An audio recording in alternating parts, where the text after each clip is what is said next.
Michael Jackson dazzles people, mesmerizes people, hypnotizes people. He's just so powerful. Yeah, I mean, I remember standing in the control room when we were doing the drums to Beat It, with Jeff Porcaro. And I mean, what can you say? It was amazing.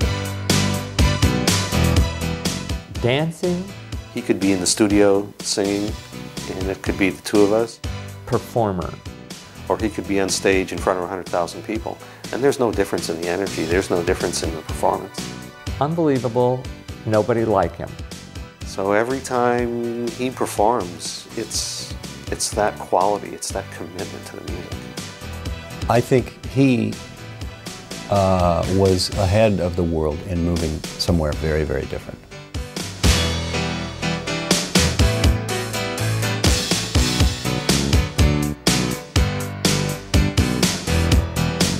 Michael Jackson cuts a mysterious figure.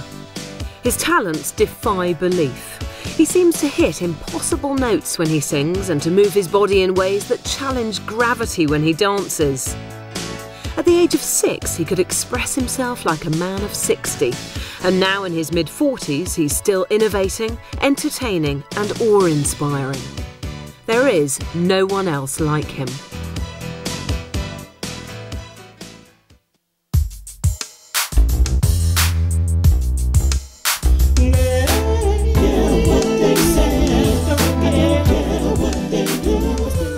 Michael Joseph was the 7th of 9 children for Catherine and Joseph Jackson.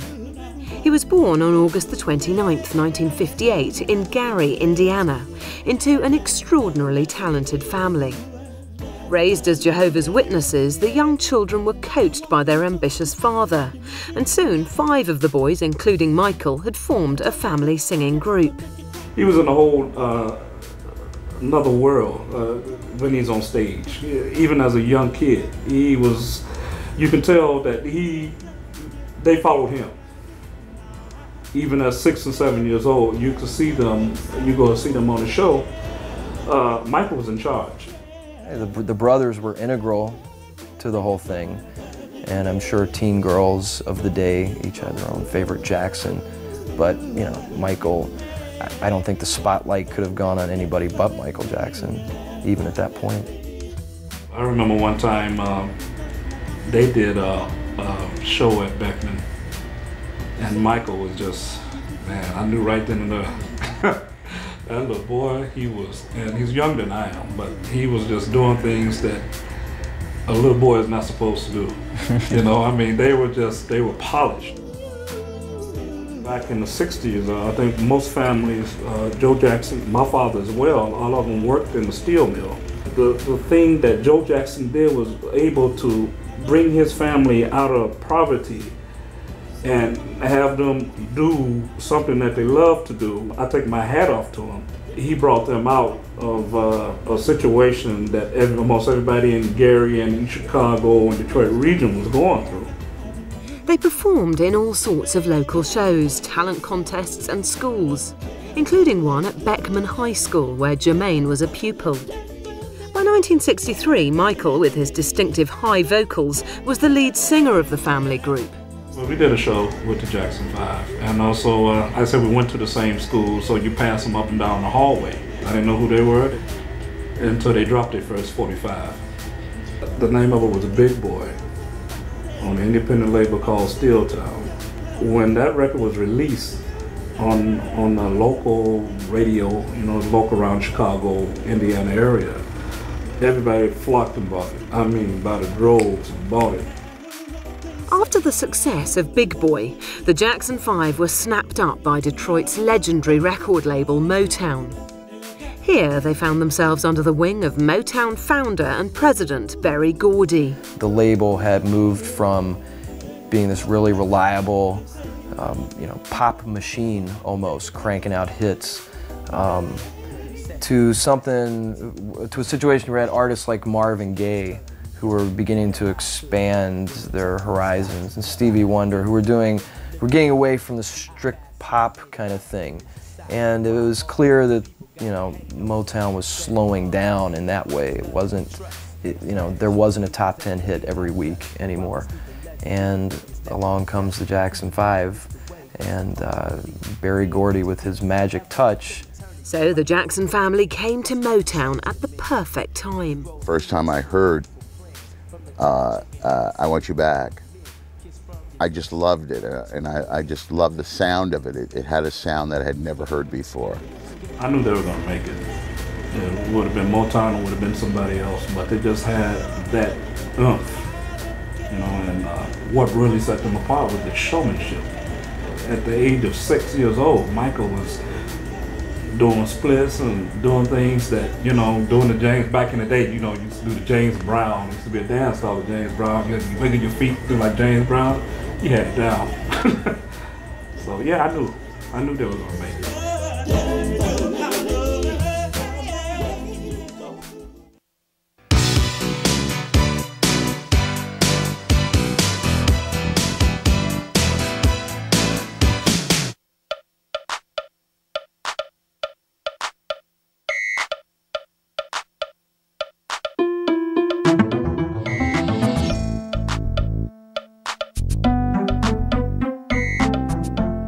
Motown headquarters moved to California in 1969, so the Jackson family had to follow. Now based in Encino, California, the Jackson 5 faced a lot of criticism in those early days. The critics all hated the Jacksons because they were bubblegum. There were a lot of protest songs going on, and they said that, because of the Vietnam War and all of the civil rights, and they said the Jacksons weren't relevant. You're always on my mind. Find another place to hide. They weren't singing about war. They weren't singing about protest. They were singing about love. I Want You Back. Stop the Love You Say. ABC. Never Can Say Goodbye. Well, we've since discovered how relevant they became. They said they weren't going to last. So, once again, the critics were wrong. Another brother, Randy, replaced Jermaine, and the Jackson 5 became the Jacksons, because Motown retained the copyright on the band name. Jermaine, who had recently married Berry Gordy's daughter, remained on the Motown label as a solo artist. Despite injecting new life into the label, the Jackson 5 Motown marriage was short-lived, and they soon signed a new deal with CBS offshoot Epic. Well, as you recall, the war ended, I believe, in 74, 75. The troops, for the most part, pulled out of Vietnam. 75 was the year that the Jacksons left Motown, 75 or 76. And moved to CBS. The move left the brothers free from the restrictions that came from carrying the Motown banner, and the real credibility began. What was significant was to be able to freely write the songs that you want to write and to grow as songwriters.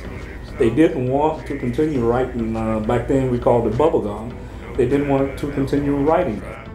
To me, it was just the second coming of the Jacksons. It was just a more mature Jackson. It was writing, producing. You had a chance to hear and listen to what they wanted to do. And at that particular time, I think that's how Michael developed his skills as far as being a good songwriter and producer. At this point, the world began to see the extent and depth of Michael's musical creativity. I'd like to say thank you very much. What Motown taught Michael Jackson is melody and the way rhythm works with melody in a pop format. He was a guy who, because of what Motown was groomed with a pop sense, and that's something that shone through on Thriller and all those big albums that he went on to make in the 80s and 90s. I said you need to leave my dreams tonight.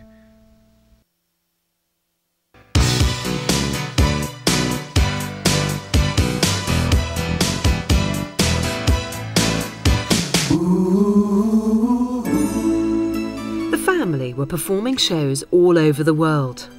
Sam Brown was their musical director in the mid-70s. Funny story. The first time I went out to the house,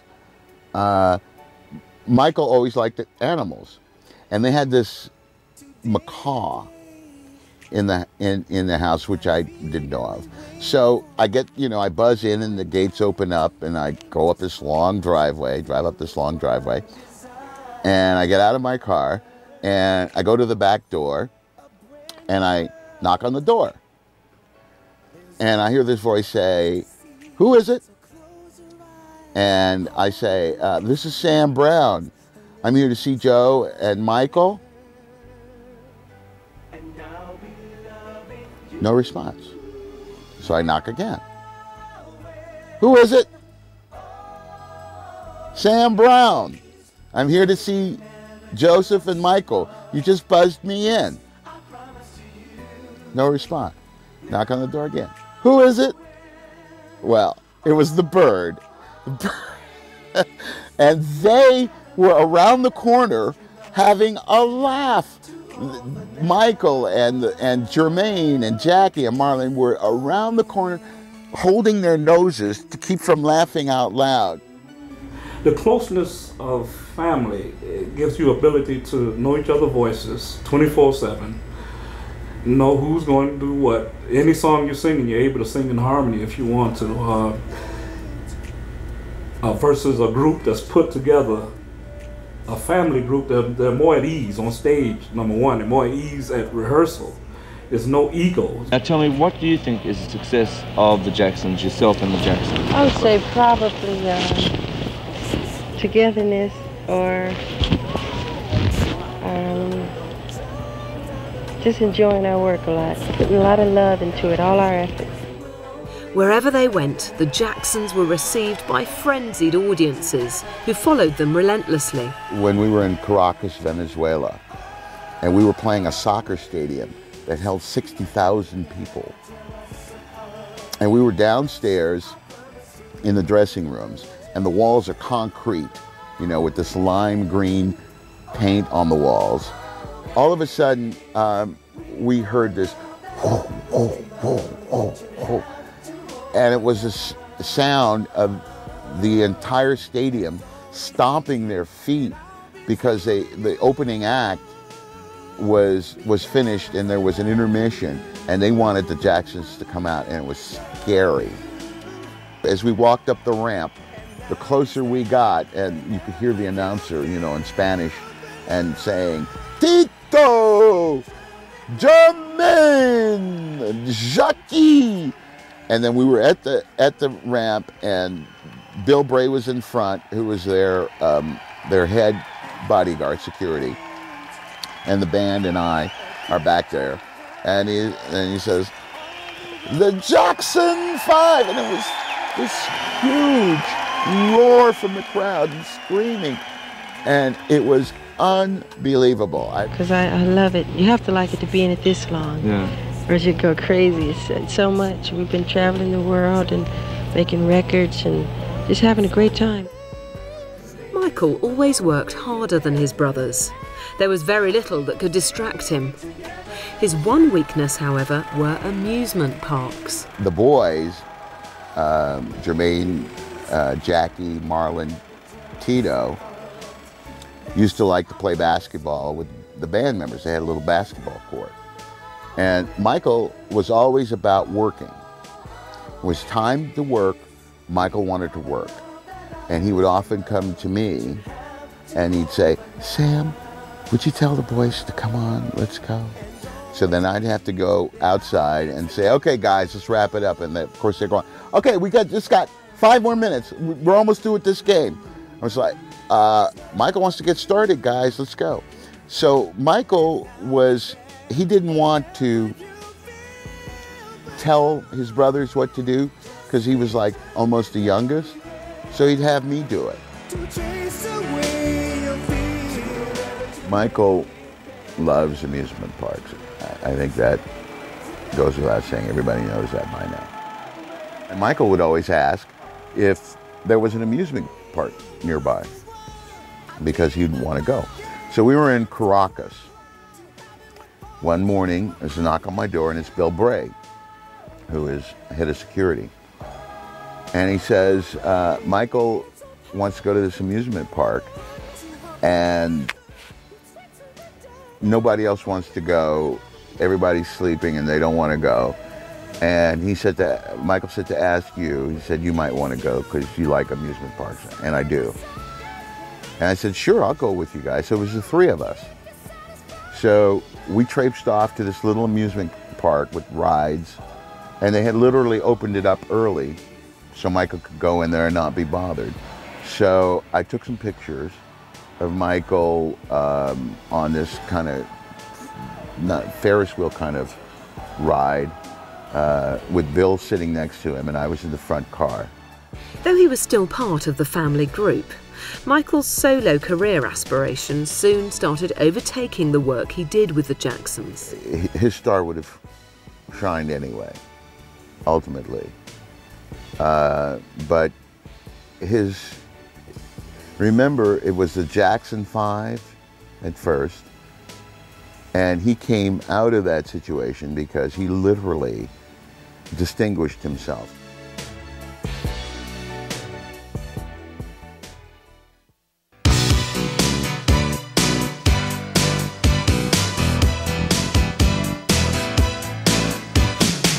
It all starts with the record, Michael once told me.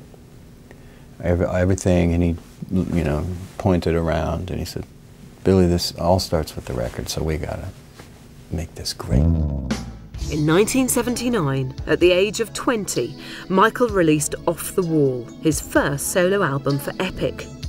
Fans heard a new, more mature Michael, with a deeper voice and more adventurous tracks. Off the Wall went on to sell 12 million copies worldwide. This record announced to the world the arrival of Michael Jackson, solo artist. He has been creating amazing songs ever since. The best one is definitely Billie Jean. Heartbreak Hotel. Black or white? It has to be I Wanna Rock With You. That song. Of course I like I'll Be There. That's like my guy to girl song. Smooth Criminal. Heal the World, which was, of course, has become an anthem of songs. Thriller. Man in the Mirror. Off the Wall marked the start of his hugely important working relationship with producer Quincy Jones. Quincy also produced Thriller, Bad, and was an integral influence on Michael's songwriting style. Basically, every album, including a good part of Thriller, was done at our studios. Michael has his own unique way of expressing his ideas for songs. One of the things that he would sometimes do is he would record the demo for the song using only sounds that he would sing. He would beatbox the rhythm on track 1, and then he would go to track 2 and sing the bass line. He, through all these years, he has worked with musicians necessarily because he doesn't play an instrument. And he's written entire records in his head and had to convey those to musicians. And he has a way of expressing a beat and a melody and a sound with just his body and his voice.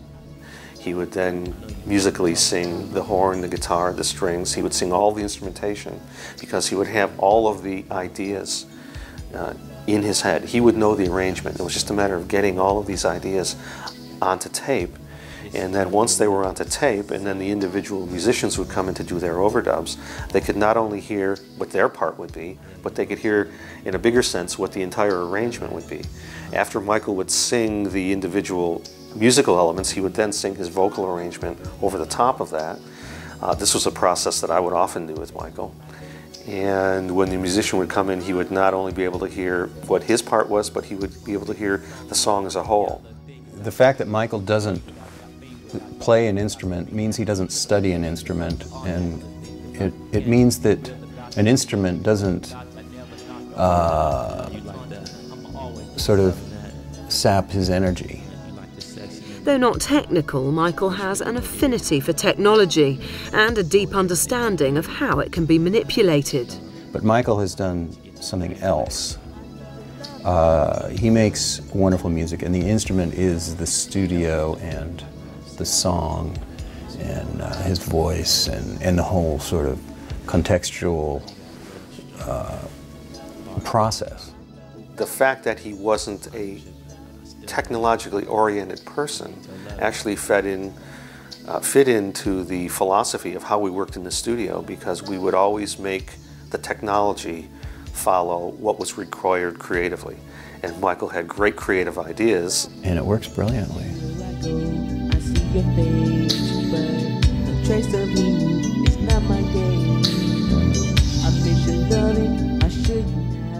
Well, record one is, apart from being, you know, technically almost beyond state of the art, there is equipment here that is built from scratch that exists in no other studio.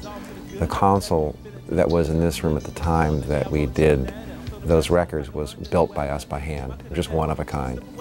And also our monitor systems are pretty stunning. And if you saw the one in the big room there, which we built for Michael, there's nothing like it anywhere. Which is why, you know, now Dr. Dre and Eminem and, you know, all those clients love that room, because the sound from the loudspeakers is astonishing. And Michael does enjoy listening to it at fairly high levels. One time I went in, Michael, they had just finished a song, and Michael says, "You got to hear this." So I remember I went in and I sat down at the center of the console, and he turns to Bruce as the engineer and says, "Okay, Bruce, hurt me." And there's a mark for that, the hurt me mark. And he turned it up to that, and they hit play, and I can't even tell you how loud it was. Back in 1975, Sam Brown wrote One Day in Your Life for Michael and recalls that day recording in the studio. And so the way Michael was working back then, he put the headphones on, he's in front of the mic, and he'd say, "Roll the tape." So we'd roll the tape with a demo singer singing it, and he'd listen to the first 8 bars, and he'd be sitting there, and he's listening, and he says, "Go back," and listens again, "Go back," and listens again, and he says, "Okay, I'm ready," and he starts to sing. And what was interesting, the first thing I noticed is that he has a phenomenal ear, because he was taking the phrasing, which singers don't normally do, of the demo singer, and singing the phrasing precisely the way they sang it. And so he did the first 8 bars. And so he said, "How'd that sound?" And I said, "That sounded great. That's right on the money." He says, "Okay, now let me sing it my way." So then he starts to sing it in a totally different phrasing, just like that. He had copped the phrasing of the demo singer off the tape, and now he's adding Michael Jackson to it. And I was like, "Oh, this is phenomenal." He's just so good that pretty much you have it in a relatively few amount of takes. I mean, we did We Are the World. I mean, Michael pretty much sang his live parts down in one pass. So it was no great surprise when Off the Wall was beaten by Michael's next solo album in 1982. I was in the studio working with Quincy. We were working on subsequent albums when, in fact, the Thriller album was climbing up the charts and the singles were becoming #1, one after another, single after single. And I remember the day Quincy walked into the studio and he said, "The Thriller album has gone platinum in LA." I need your love, I need your love, I need your love, girl.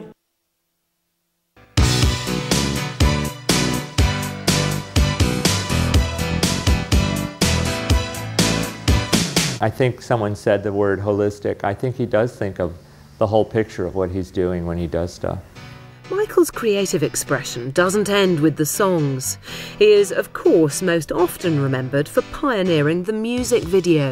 Thriller broke ground. First time music videos became something like a short film. Michael was certainly one of the pioneers in the entire music video field. In his own way, one of the vanguard pioneers of the form from Thriller on, and has always understood the impact of them. Thriller. After I seen that video, we had like $5. We went to the ice cream truck and they had these little fake chains with the fists. It was like a little limestone glove. We was walking around with limestone necklaces on. I At approximately the same time that we were doing the Bad album, we also were working on the Captain EO movie, which was a 3D attraction at the Disney theme parks. Michael did some really good music, and I know they had a lot of interesting time shooting the dance scenes. With so much on his plate, what was he like on set? Smith Words, now a choreographer, remembers the days when she danced with Michael. We had a very long rehearsal period. I think we probably rehearsed for 6 weeks, which is unheard of in the video world. And it was pretty uncomfortable. Francis Ford Coppola directed it. And I believe George Lucas was actually producing it. Because we were in 3D, we had 3D lighting. So it was extra hot. It was triple the lighting. We were in rubber suits, rubberized jumpsuits, in 3D lighting, and with all the steam. And Michael was great. He was just funny, goofy, hardworking. He danced as hard as any of us. Creative and inspired as ever, Michael continued to make amazing videos, including Smooth Criminal, shot and released in 1988. Michael decided that there was going to be an entire improv section. He heard it musically, I think is what happened. And there's a chant that starts happening. Annie, are you okay? Are you okay, Annie? Annie, are you okay? And we went into silence, and then Michael just started screaming. And said, we were instructed by the director and by the choreographer and by Michael to just do what you feel.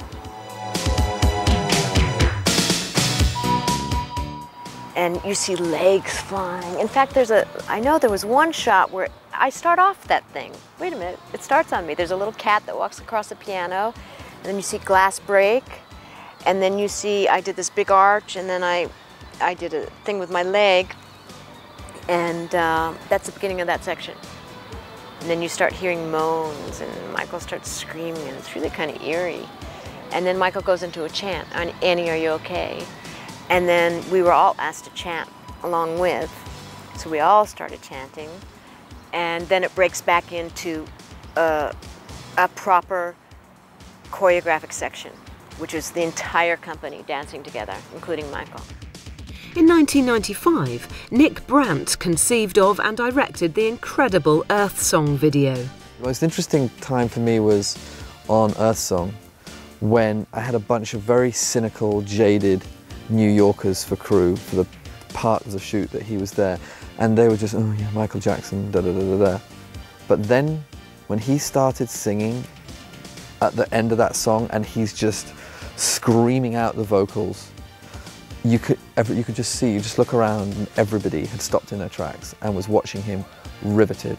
And he would only give me like one take from each angle because he was being blasted by, you know, these wind machines, and stuff was flying in his eyes, and just, I mean, it was really hard. I mean, we're just firing dust and leaves and all manner of stuff into his face. And everybody was just electrified. And he completely turned everybody around.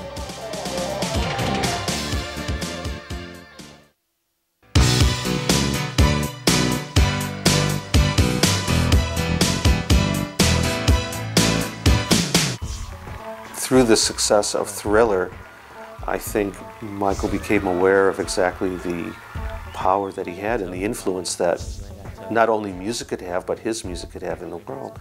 And many of the themes in some of the later projects were very much a reflection of what Michael's concerns are for the world, for people, for children. This is the area that might mean the most to Michael, but sadly where his words and actions are received most cynically. So, for the victims of the Washington, D.C. 9/11 attacks on America, the fact that I got to create something that was the background video was all the flags of the world, and they flashed on the screen in time to the music.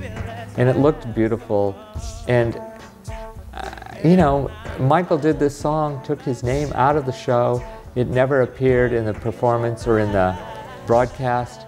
And he rehearsed it and made it all perfect. Everybody worked really hard singing it. And I just think that man has a spirit and a soul that is just so strong. I really respect him. Michael's a giver. He gives time, he gives money. He hears about kids that need surgery or operations, and he has his people call up and find out how much it will cost, and he writes a check, and nobody knows where it ever comes from. Over the years, Michael has increasingly expressed his principles through his art. As well as being a fantastic visual feat, the video for Earth Song was honoured at the Genesis Environmental Awards. Everybody is kind of, the idea is literally clinging on for dear life as the Earth resurrects itself and the Earth is spinning and there's this almighty, you know, incredible epic wind and everybody's clinging on. He's a fantastic performer. And even though all those non-actors were brilliant, we didn't have anything for them. If I had had trees for them to hold on to, I would have done the same with them. But what happened was that, so by the time you got the people who were already prejudiced about Michael watched that video and thought, oh, there's Michael Jackson trying to save the world again. And actually it was, if you watch the video in an unbiased light, everybody is trying to save the world and everybody's just clinging on. But because A, he's the singer, B, he's a better performer, and C, he's got two trees to hold on to, he comes across as, to some, you could argue, you could interpret as, he's trying to save the world. I don't think Michael is cynical. I think he just is a caring person. I think he really has an evolved sense to him. And I think he's, you know, I think he's done his share of marketing kudos and smart things. But I think underneath it all, he's just he's a true artist, in my opinion. Then at the Brits Awards, he repeated that kind of motif, which could be interpreted as Jesus-like, Jesus on the cross, which is a dangerous thing to do. And I don't think he thought about that. And you could call that naive or not. I certainly never thought of it when we were shooting it. I don't know, nobody really did. But suddenly, and that we were naive as the filmmakers, I don't know. But suddenly, in the context of the Brits Awards, it became a dangerously, you know, pseudo-Christ-like thing to do. And so then that got, forever after, in the British context, the video got tainted by that, which is a shame because the message is so, you know. In 1994, Michael married Lisa Marie Presley. She supported his work on good causes, and together they hosted a conference on diversity at Michael's Neverland Ranch, which has been his home since 1988. He cares about life and existence, and he's trying to help people because he's in a position to. Can I touch you there?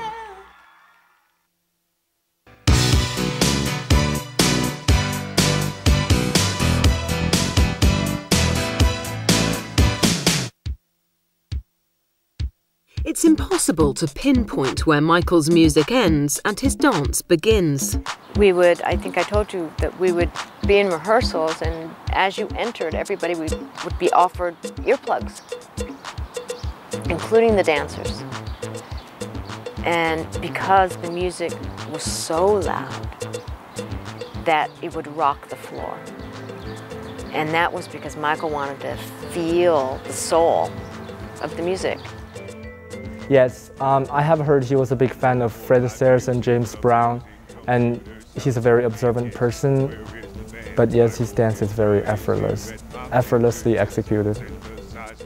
If you watch him carefully, you'll see that other than when he's doing more kind of street dancing type stuff, there's nothing technical about what he's doing. And he's brilliant. Every dancer moves when they watch Michael move. He makes everybody who can't dance feel the dancer in themselves. Because it comes from a heart and soul. He just has the soul of a dancer. And perhaps Michael's most famous trademark is his moonwalk. Now, I've heard he was inspired by a little kid in New York, but he just embellished and perfected it, and he did it just so flawlessly that it looks like it's defying gravity, and people just think, wow, and people start imitating, and people have no idea how to imitate. And I spent like 2 days trying to figure out how to moonwalk. Everything is just very flowing, and he just looks like a boneless person. One of Michael's best friends believes there is plenty more that can be done with the moonwalk. I'd like him to do the moonwalk on the moon. As a matter of fact, I'm talking to very high officials at a certain space agency in the United States. And they're taking it very seriously, because Michael once asked me, hey Uri, can you get me to the moon? He wasn't joking when he said that. And I sort of laughed at him, and I said to him, that's a great joke. He said, no, I'm serious. And then I said, well, I better check it out. And I called my friend, an astronaut, Edgar Mitchell, who was a sixth man to walk on the moon. And he said, look, Uri, why don't you call this and this number? And I did. And I could not believe the emails that I got from these people who said, look, the only thing that keeps Michael away from the moon now is time. We're talking about 11, 12 years from now, and money. I mean, he went from being in the midst of all these trained school dancers, looking fabulous, to, you know, taking the spotlight in front of all these street dancers, who really, I think he learned his stuff from them just like he learned his stuff from us. Michael can be credited with bringing street dance into the mainstream. He would hire street dancers to teach him moves and perform with him. I spent all those years training, and I would watch some of these guys. And Michael started to be able to do it all too, just like that. He was like pop locking and all this stuff. It was like, what are you gonna do that?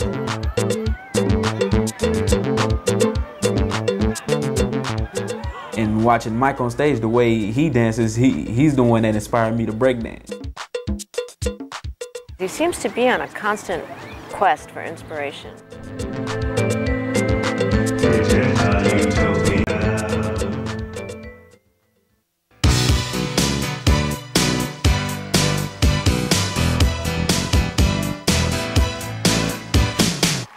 A side of Michael that is little known is his business savvy. This is a man who knows what he wants, knows how to get it, and knows exactly who can help get him there. He chooses to run an organization making a record of musicians, engineers, producers, writers. These are some flaky people. And he finds a way to motivate them, organize them, make them compete with one another. I mean, you would have thought he had read management books. He did have wonderful skills at managing all this chaos going on. And it's music, it is chaos. The professional side of Michael is highly professional. When he is working, I mean, you can cut the air in the studio with a knife. It's so concentrated and he's so focused. It's just amazing to see him. It's like another Michael Jackson. In retrospect, there was the greatest feeling that the success of Thriller was probably justified, because the feeling in the studio was just, we are a team of people, we're going to make the absolute best record possible. And Quincy's phrase of, you leave your ego at the door, was one of those that we understood without ever having to say, because everyone was committed, everyone was giving 110%. Everyone knew it was going to be a great record. Everyone just didn't realize it was going to be the historic album that it became. His family still remains important, and in 1984 Michael was persuaded to reunite with his brothers for the Victory Tour and album. Michael's little sister Janet had also signed a record deal, her big break coming in 1986 with the album Control. Michael knows how to give people space to work and create an exciting work environment. He was making the Bad album at the time, and he would have me go to his house in Encino, where he had a really nice recording studio, and work on demos with him. He'd show up pretty much every day, unless he went out of town. He was well conscious of the, I wouldn't call it pressure, because I don't think, he never showed to me that he felt pressure, but he was just burning with ambition, and he wanted to beat whatever the last album did. He always wanted to beat it. We did Smooth Criminal, and every day at lunch, the entire cast of dancers was invited to dailies. And dailies are the rushes, where you get to go and see all the footage from the day before. It's unheard of. You don't allow, the producers rarely allow any performer into the rushes or into the dailies. And Michael just made sure that we got that kind of reward for our work. That it was a really nice gift. It was a really nice gift, and I've never received that anywhere else. One time I recall, I'll tell you a quick story. He sang something on one of the songs that I wrote called You Are There, which comes out on compilation. And he sang it in a way which I didn't particularly care for. He added something to it. And I said, Michael, let's do that take again. And he said, oh, Sam, that was great. And I said, I didn't like it. Can you do it more this way? And Michael said, okay, but you're not going to like it. And he did it the way I asked him to do it, and he did it exactly the way I asked him to do it. And in the studio, I thought it was great. I got home and I listened to the two versions, and I went, damn, he's right. I like his version better. So I called him on the phone and I said, Michael, you were right. Your version is better. I like your take on it better. And all he said was, told you so. That sums it up for someone who's of that stature. He would do it anyway. If you asked him to do it, he would do it. And he'd do it to the best of his abilities, in the confidence and certainty you would like what he did, ultimately at the end. Michael has consistently managed to pick the right people to contribute to his projects. And Michael, of course, is always, he's got this radar on, scanning, trying to figure out who you are, and you know if you're jive or BSing, and if you really know your craft, and so he was sizing me up. I think one of the great things about Michael and his success has been those teams of people that he's worked with. Of course, on Thriller, that team of people was brought together by Quincy. Much later, I think Michael followed that same lesson, that same pattern, in that he wanted the team of people that he worked with to be the very best. If it was a great composer like Elmer Bernstein, then that's who he wanted.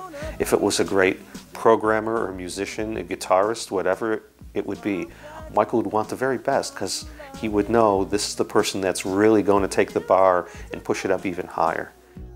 Well, yeah, but also he's relying on, I mean, like, Billy Buttrell and Bruce Swedien were both excellent engineers, and they make great sounding records.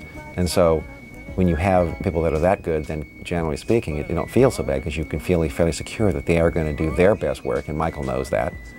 And so when he walks in and he hears it, usually it's pretty darn good. But make no mistake, Michael is, and always has been, very much in charge. I believe Michael always had the final decision. Very quietly and very gently, and behind closed doors. on stage, Michael is the boss.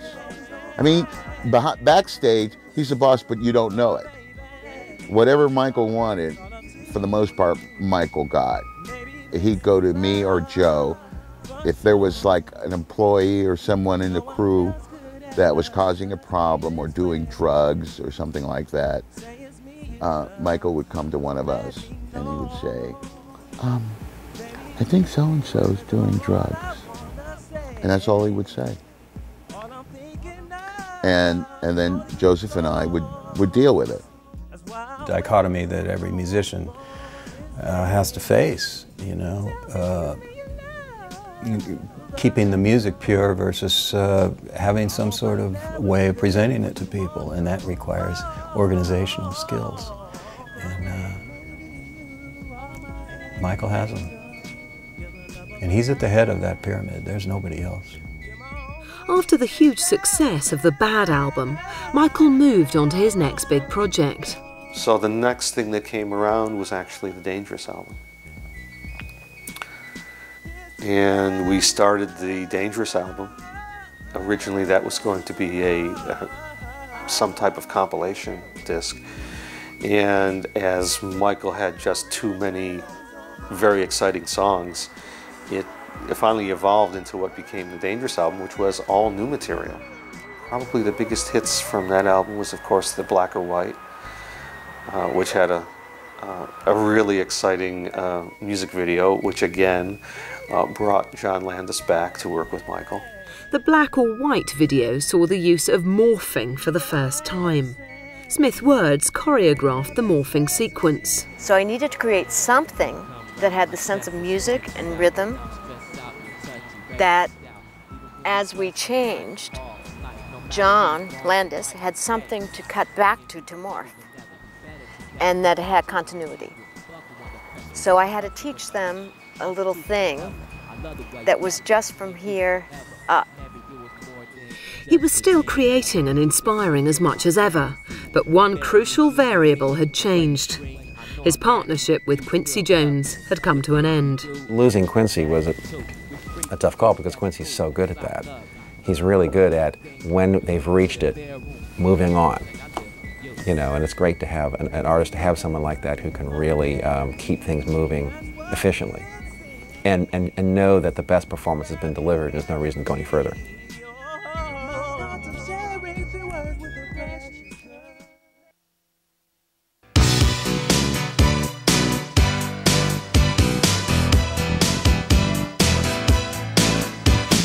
Oh yeah, I mean, we giggle and laugh like crazy. And Michael likes to have fun and play. I told you that. He's, you know, very entertaining. It was very funny. We had a nice time. It was just a blast. A lot of fun. I enjoyed every minute of it. I want to look into your eyes and see forever. Well, you know, also you have to understand, of course, obviously, it's all been talked about. Michael certainly didn't really have a conventional childhood, and Michael does love, just like he'd be happy to play checkers on the floor and just have fun and play electronic games, and, you know, he's sort of being a kid because he missed it. When you ask Michael Jackson about his childhood, there are no secrets. He said, oh, I had an awful childhood. He says that openly. I've seen him with his dad. You know, after the show at Madison Square Garden, we went to a garden party in Central Park, and it was just an amazing scene to see him with his dad, the person that he supposedly who was so bad to him. But he forgave him. He said, I forgive you. It makes total sense that Michael is most at ease hanging out with kids. For the most part, most adults want something from you. Can you do something for me? Can you contribute to this charity? And sometimes the charity is them. And I realized early on that that was the primary reason that Michael liked to hang out with kids. Because they have no agenda other than to just hang out and have fun. And he could let his guard down. That's the one time I saw Michael And that radar I told you about earlier, that's always on, it was off, is when he was around kids. Because they're so sincere and they're very real and they really have no agenda. When Smith Words visited the set during the Black or White shoot, she took her daughter with her. She had such a good time with Michael. And they watched The Little Mermaid and tried on a box full of wigs, crazy wigs that he had, and ate enough candy that by the time she got home, she was sick to her stomach. He just kind of offered her like a little fantasy land.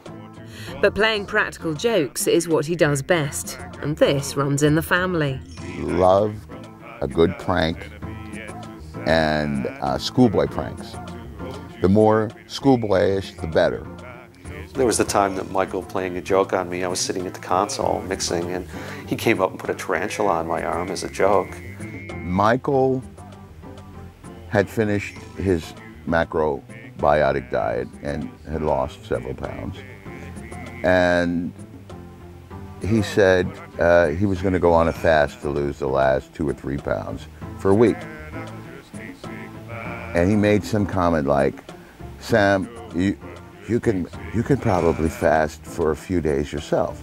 And I said, you know what, Michael? If you fast for a week, I'll fast for a week. And we bet $100. Mike. Then the other boys said, I want a piece of that. So there was like $500, $600 on the table that I could not go from Sunday to Sunday without eating any food whatsoever. During the Thriller album, he'd bring Muscles to the studio, and Muscles was a blonde boa constrictor, and Muscles would crawl across the recording console and then turn around and crawl back across the console, make his way through the wires and everything. That was memorable because Quincy didn't really like snakes very well. So Quincy and the snake never got along. Saturday, we were like one day out, away from doing, the completion of the week. And we're on the bus, and Michael was supposed to be fasting, but the bus is dark on the inside at night when we were driving, and I noticed the refrigerator door opening, and I saw that it was Michael. And Michael was going in this little tin foil and taking a bite of chicken out. And I said, that's a little bit cheeky. He's cheating on the diet. So I went and got my camera. And I laid there and I waited and I waited and I waited. Sure enough, about an hour or so later, Michael got up again, went back to the refrigerator, opened it up, opened up the tin foil for some chicken, took a bite, and I got him with the camera. So the picture came out where he's like sleepy and he's got his mouth full of chicken. But he got me back, or he tried to get me back. There'd be the times that Bubbles would come to the studio when Bubbles was just a very young little chimpanzee. He was so much fun to hold. It was like, you know, having a little energetic kid. He was real cute, and he just loved to, you know, be held. And then Bubbles got a little bit older. He got more mischievous. He would always get into trouble with something. He'd love to play with equipment and push faders or do something. So there was a lot of fun times, a lot of memorable things. We were at a hotel in Hartford, Connecticut, and there's a knock at my door. And I open the door, and there are like 8 bus boys or waiters in these white coats, and each one of them has a tray filled with food, wheeling it into my room. All this food. Must have been everything that was on the menu. And by sheer coincidence, Michael's door opens with this food being paraded in, and he says, "Hey fellas, Sam's cheating. Look at all the food he's ordered. He's been sneaking food." But he fessed up, but it was quite funny. One time he walked in, he drove in some beat up old van. Personally, he drove in, and he had, like, you know, the dark glasses with a phony nose. he says, how do I look? You know, this is my disguise for today. He's been so hounded that when he's free not to be hounded, and even when I've seen him doing interviews, he's a different person than he is when he's not. He's more, it's a different Michael. And now Michael has his own children, to whom he is completely devoted. Such a good father today because he's giving back to his kids what he never had. And the kids are fantastic kids. They're highly intelligent, and they have everything that other kids have. But remember, he's a celebrity. He's the most famous person in the world. You know, any child that grows up in a household that the father or the mother are celebrities do have unusual lives, for goodness sake.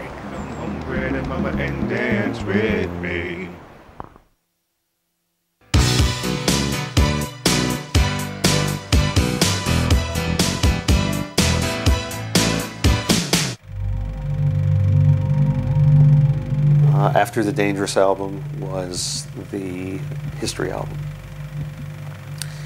And History was a little bit different nature of a project.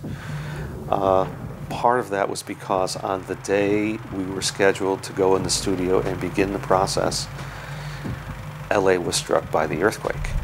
We had just completed Studio A, had redone it for them to start a new album, and it was I think it was Earthquake Monday was start date for the album.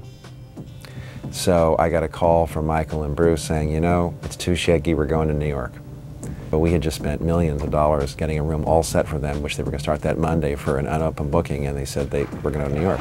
LA was still suffering aftershocks, and a lot of people were on edge in town. It wasn't as conducive to be creative. So I got a call, you know, it was 6 months later saying, it's too damn cold to do vocals in New York, we're coming back. And so they spent another year here finishing the record. Again, that was an album that was partially a compilation of greatest hits, and a second disc which was entirely new material.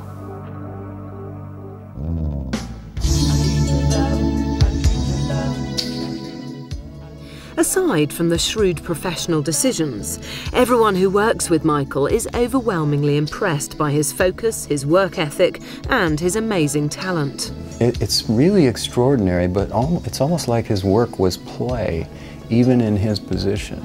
Michael worked 10 times harder than anybody. I've done 400 or 500 albums. You know, being with Michael is as exciting, you know, on a musical level as any person I've ever worked with. And he's sort of like Robin Williams, he's always on.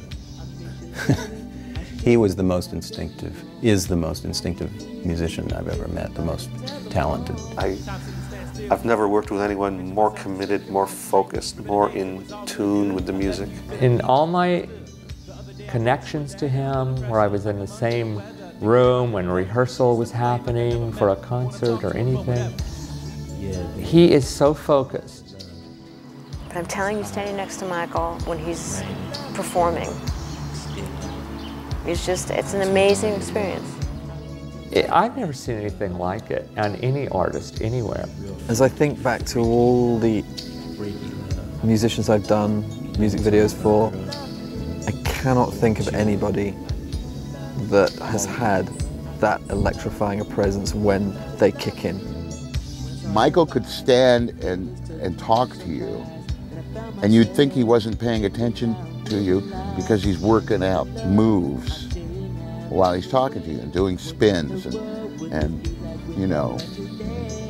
And you're talking to him about, okay, Mike, we got to get to the limo at 5:15, and we, you know, the sound check's at 7. Michael, are you paying attention? Yeah, I hear you. 5:15 limo. And he's constantly thinking about what he's going to be doing or creating things in his head all the time. Aside from the shrewd professional decisions, everyone who works with Michael is overwhelmingly impressed by his focus, his work ethic, and his amazing talent. You see, Michael doesn't boast. He doesn't come out with his achievements. that's where I find the humble Michael Jackson, what people don't really know. He's like in Stranger in Moscow. He was drenched. You know, we're shooting at 360 frames a second or 1,000 frames a second, and to see the rain at that speed, it's bucketing down. I mean, it's like rain bar after rain bar after rain bar with big specially designed holes to make these drops of rain. So, you know, you do a 10-second shot and he's drenched. I mean, you know, we were obviously just makeup was going to just come flying off and everything, and he just went with it. A frenzy still accompanies him wherever he goes, including the time when Michael became an honorary director of Uri Geller's English football club. Michael was almost killed in Paddington Station, I can tell you that very openly. We were just, I mean, pressed to the train and almost fell under the wheels of the train in Paddington Station when I took Michael Jackson to my football club, Exeter City Football Club, where he agreed to be a director, an honorary director of the football club. There were thousands and thousands of fans that simply crushed us onto the train.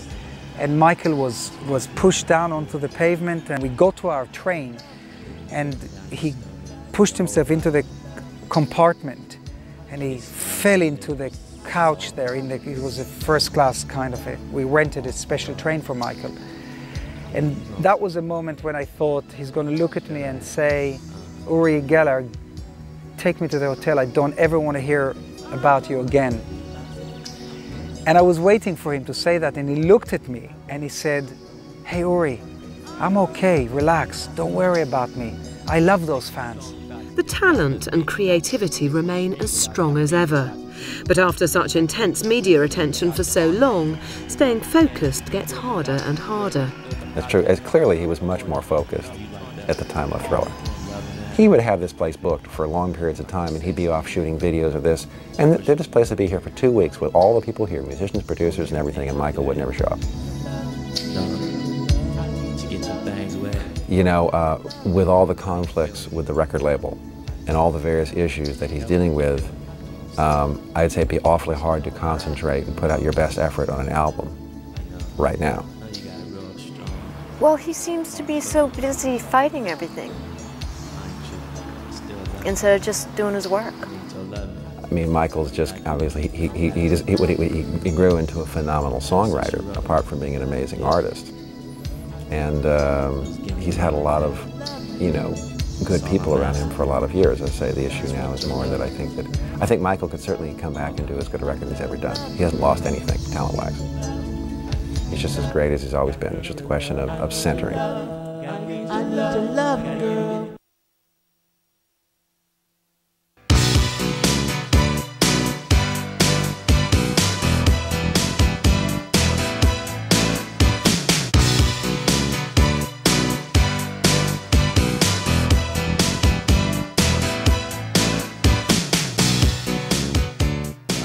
Definitely think Michael created certain styles that people take for granted. I guess you might say that Michael laid the foundation for what evolved into the current type of urban and hip-hop music. The way the records are put together now, the use of the way background vocals are stacked, the way the rhythm track is put together, built piece by piece, the way the lead works against the backgrounds and the track. It was all innovated by Michael. But as far as being able to compete with standards now, it's going to be a little bit different because the standards aren't the same. Back then it was based on talent, and now it's based on production, basically. How good is your beat? He has the ability to cross over into so many areas of music. Of course, he comes from an R&B background, but the pop, the rock, all of the influences are there. So, I mean, as far as his last album, Invincible, I feel like that can compete with what goes on now, because, you know, with time you have to evolve and step up to handle the new competition that's going on. But as far as talent, just raw talent, Any of these guys out here, I think he can still blow them out the water easily without no issues. Michael Jackson has already created a powerful legacy for himself and is not finished yet. I think a lot of this other stuff will just go away over time because it's not really relevant to what he did musically. And then I'm sure that his albums will be played, 25 years from now. The cuts from any number of his records that are great are still great, and they will be great, and all this other stuff will just go away. Michael will go down in history known for the great music that he's done, the great songs that he's written, the influence that he's had on how people perceive music in a visual context through the entire music video format. The audience has always known Michael was sincere and real. He's had music that's been the most energetic, dance-oriented style, and at the same time he's done music that's been the most personal and touching. So, excuse me. He created a whole scene of dance that didn't exist before. I think it starts with the songs still, which would touch people in any decade. And he's done it all over the world. He's a mystifier. That's the right word for him. Michael is a mystifier. And as long as you're controversial, people will never forget you. So I would hope his legacy would be that he brought soul to the commercial world. Michael sounds like Michael. His records I can't compare them to anything else because they really are unique. I mean, when you talk about Off the Wall and Thriller, I think that they are standards. That's, what can you say?